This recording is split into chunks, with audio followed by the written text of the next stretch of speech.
Oh, you. Oh, yeah, I see what you've done here. You've sort of just. I'm here with author, writer, actor, comedian Ben Miller. Hi, Ben. Welcome back to the show. Hello, hello, hello, hello. It's lovely to be back, actually. I mean, you're basically friend of the show now. I think I speak to you more than I speak to some relatives, to be honest. I have to say, yeah, I mean, I have definitely seen more of you than I have seen of my extended family. That's an actual fact. And you're happy about that, right? Yeah, no, yeah, I'm never going back. I'm never Okay. going back. I'm never. Yeah, I just prefer it this way. Well, that's fine. Me too. Some of my family are rubbish. The thing is though, the problem I have, Ben, is I've never interviewed somebody about the same book twice because we're here to chat about The Day I Fell into a Fairy Tale. So when it came out in hardback, we had a chat, and it's come out in paperback because it's so popular that people want to grab it as much as possible. That's right, isn't it? That's absolutely right. That's why it's come out in paperback. Yeah. That's it. Yes, yes. It's going to be a conundrum. This is a conundrum, isn't it? Last time I was on, you gave me a quiz. I remember Well, about the names of different Grimm's fairy tales, and I wiped out in spectacular fashion. a lot of hard work into that quiz. But this is the thing, I love my quizzes, and so last night I reread your book, and I went back over it again, and I thought I'm basically revising your book for this interview, and I thought I wonder if Ben Miller's done me the same courtesy. I wonder if he's revised his own book. I wonder if he knows much about his book. Um, so I've done a little Oh, quiz on your book, and if you pass the quiz, then we'll do the interview. If you don't pass the quiz, then it's touch and go. this is terrifying. Okay, good, great. I love it. Okay, what is an oxbow lake? This is mentioned in the book. Oh, that's easy. Yeah. Yeah. So an oxbow lake is when when you have a river. And the river, apparently, over time, a river starts to get more and more bendy. And you've probably seen a picture of one of those rivers where the river is almost going into loops. It gets so bendy. It's something to do with the fact that the water moves faster on the outside of the river than the inside. I don't know the exact technical details, but um, but essentially, when a river gets so bendy that the bendy bits start to split off from the middle part of the river, it leaves what's called an oxbow lake, and it's just like an arch of water. So it's the remains of an ancient river, an oxbow lake. I feel like you've been revising for your GCSEs, let alone reading your own book. Wow, that was pretty impressive. All right, so you've passed one question. Great, lovely stuff. Next question. Where do Lana and Harrison live? Now, I've got multiple choice for this one, but if you can answer it straight off the bat, you get extra points. Oh, what did I? Oh, this is interesting. So maybe There's a village name. I can give you I gave multiple. the village a name. Yes, I gave the village a name. I think now this is the village they live in is sort of based on where I live here, and um, I think what I did was I sort of mixed it up a bit. I think it's called Hillcott, which is not quite the same as It, the place that I live, but it's similar. it is Little Hillcott. Yes, well done. You didn't need the multiple choice. This is good, Ben. Okay, we're doing all right here. You have done your work. I feel happy about this.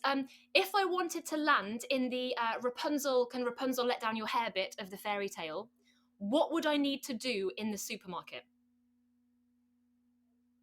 Oh, you.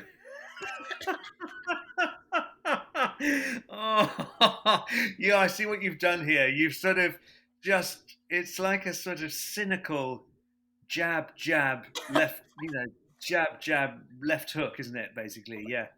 It's, okay, so ask me the question again. So basically, in the story, you need to go if you want to go into a certain fairy tale at a certain time. You need a certain brand, type of sweets. So I'm going to guess it was to go through to the Rapunzel bit, licorice all sorts. Sadly, no fizzy snakes. But like, they're similar. And it's close enough. I'll kind of give you that. We'll do one more question before I actually just want to double check this interview is worth my time, to be honest. Um, So when they come back from their big adventure at the end of the book, they Yeah. obviously land in a pile of sweets. But is it a tub of lemon sherbets, a tub of mint imperials, or a tub of licorice? When Lana arrives back from this big adventure she's had. Hmm. Now this is tricky because it's basically I've just given you a pile of I think sweets. it's I think it's Mint Imperials, It and I'll is. tell you what it is. I tell you why it's Mint Imperials, because in the original Hansel and Gretel, Hansel picks up white stones to mark the path that they take through the woods so they can find their way back. And I thought the closest thing to that I could imagine was Mint Imperials. So that was why I think I chose Mint Imperials. Mm, Oh, mm, extra little bit mm, of yeah. mm. Oh, okay. You have done your research and you do remember your book. Okay, this is good. I'll let you do the interview. That's how it works. You passed my test. Again, thank you very much. So we can talk about the day I fell into a fairy tale, which is it's just a magical adventure. You've got Lana and her big brother Harrison, and they find a local supermarket has this kind of weird section, this weird aisle where they can delve into different fairy tales. Yes. Yeah, the supermarket's called Grimm's because there were these, the Grimm's fairy tales were the ones I remember growing up. When I was little, I just loved those Grimm's fairy tales. They're slightly um, older, sort of, I think, more magical versions of some of the fairy tales, you know, that we hear that you might hear on Disney or um, in what's the word, more recent tellings of those stories. So what I particularly love about the Grimm's versions is always comes a point where the children have to solve the problem for themselves, and I think that's always the really great part of any fairy story. Is to begin with, there's magic to help them, but then eventually they have to find a way out themselves without magic. I just love that, and I always loved those parts of those stories, and I think they're great. They're not only they're really exciting, really really exciting stories to read. They make you feel kind of, once you've read them, you kind of feel like a little bit more cocky. You feel like you've done something. You feel like you've achieved something. I know what you mean. There is something about it. I think there's something quite powerful about seeing kids defeat the villains and the baddies, not with magic, but by outwitting them. And that's kind of Yeah. the vibe that your book is going for, because Lana delves into Briar Rose, Sleeping Beauty, and also Hansel and Gretel, and also you've got the classic evil witch. She's got all of these things to kind of compete against. Plus, she's got her quite annoying brother as well. It's quite a lot to deal with, right? A lot to deal with, and there's also a bit of Rumpelstiltskin in there as well. One of the really interesting. We all know the story of Sleeping Beauty, basically, don't we? And the idea that Sleeping Beauty falls asleep and then gets woken by the prince, and then they get married and they live happily ever after. Well, in the original story of Sleeping Beauty, and this is sort of what gave me the idea for the book in the first place. That's just half of the story, and there's a second half where Sleeping Beauty and the prince have children, and the evil fairy comes back to try and get the children. So it's a kind of, and I thought, oh, that's a really, really exciting, really, really exciting story, and also reminds me kind of Hansel and Gretel. I mean, it's funny. Lots of fairy tales remind you of other fairy tales. They are all the characters. For example, like you said, the witches are often.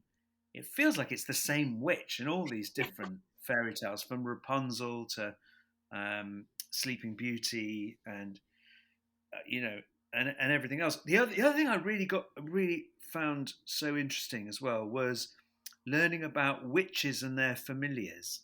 Um, so we kind of think of um, the witch having a cat, don't we? Is often the Mhm. familiar, which is like a creature which can act as the eyes and ears of the witch and can also work the witch's magic. So I really liked the idea of having some kind of character like that in the story. And the more I read about familiars, the more interesting it got because familiars are often cats, really well known cats, but also birds and frogs.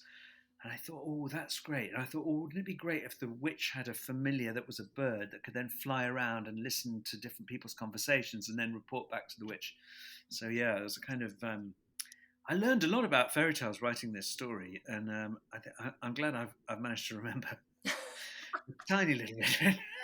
There are so many fairy tales to delve into. Like, it must have been really fun to research, but kind of overwhelming because you're like, oh my goodness, there are so many bits I could pick, like literal pick and mix of fairy tales. You could take anything you wanted to. A pick and mix of fairy tales, exactly, and also um, it is really really interesting when you read a lot of fairy. I mean, there are hundreds, as you say, hundreds to read. Um, they they do get divided into groups because they do tend to be similar kinds of stories. You know, for example, the falling asleep is also in Snow in and being then woken up is also in Snow White. Um, there's lots of similar themes across all of them, and it feels like these are just really ancient stories that we've told ourselves for centuries, and that they all have they all kind of have got a bit mixed and jumbled up. Um, and I mean, it's yeah. I mean, I still think Sleeping Beauty is one of the very best stories, and I think that there's something about that. I remember asking Lana, my daughter, what her favorite fairy tale was, and her saying absolutely Sleeping Beauty. That's the one. So it's kind of the ones that are most powerful to us are the ones that we tell more and more, aren't they? They stick with us. I feel like they're kind of where do they come from? Fairy tales. Where do they? Who makes them up? It's a bit like jokes, isn't it? Who makes the jokes up? Who makes the fairy tales up? It's just like they're in the ether, aren't they? It's like, oh, everybody Yeah, knows this story, and it's like, but how? How has this happened? It is. You're right. It's weird. because And there aren't. I mean, I've never met a witch. I've never not seen. that you know. I've, You don't know. I mean, it's just so strange. The kind of and magic, the magic in them and everything. I love them. I have to say, um, I kind of got really into reading a lot of the English ones recently. When I was doing the book, a lot of these ones are originally from Germany, Right? or Yeah. Yeah. they're European.